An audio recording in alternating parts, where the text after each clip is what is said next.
आप सभी भाई बहनों का धर्म दर्शन की ज्ञान संदेश कक्षा में एक बार फिर स्वागत है।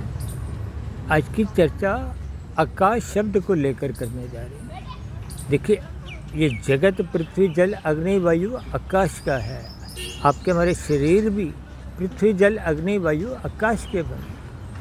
आकाश से ही वायु की, वायु से अग्नि की, अग्नि से जल की और जल से ही पृथ्वी तत्व की उत्पत्ति होती है। यानी कि आकाश अति सूक्ष्म होते हुए अति स्थूल रूप जो पृथ्वी का है वो इसको उत्पन्न करता है। यानी कि इन सभी स्थितियों की क्रमशः स्थूलता से सूक्ष्मता की ओर आप जैसे जैसे बढ़ने लगते हो तो परमात्मा की व्यवस्था आपको समझ में आने लगती है। और परमात्मा तो देखिए अति सूक्ष्म है, क्योंकि परमात्मा शब्दों का विषय ही नहीं है। फिर भी शब्दों द्वारा हम परमात्मा की दिशा की ओर सहज ही बढ़ने लगते हैं। इसलिए शास्त्रों में बार बार कहा गया सत्संग करो, सत्संग करो।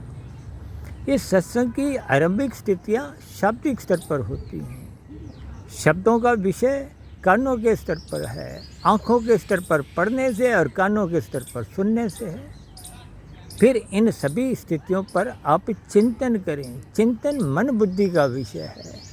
चिंतन द्वारा शोध की स्थितियाँ परमात्मा की व्यवस्था समझ में आने लगती है तो फिर कारण शरीर में शुभ संस्कार बनने लगते हैं, जिसके फलस्वरूप कारण शरीर शुद्ध होने से आत्मा पर जो अज्ञानता की स्थितियाँ थी वो समाप्त होने लगते हैं। और आत्मा परमात्मा का तो नित्य सजातीय संबंध है। आत्मा ज्ञान स्वरूप है, परमात्मा आनंद स्वरूप है।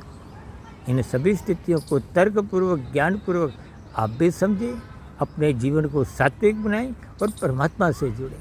चर्चा विशेष को यहीं विराम देते हैं। फिर मिलते हैं किसी नई चर्चा के साथ। तब तक आप अपने आध्यात्मिक मित्र सुधीर भाटिया फकीर को इजाज़त दें। नमस्कार।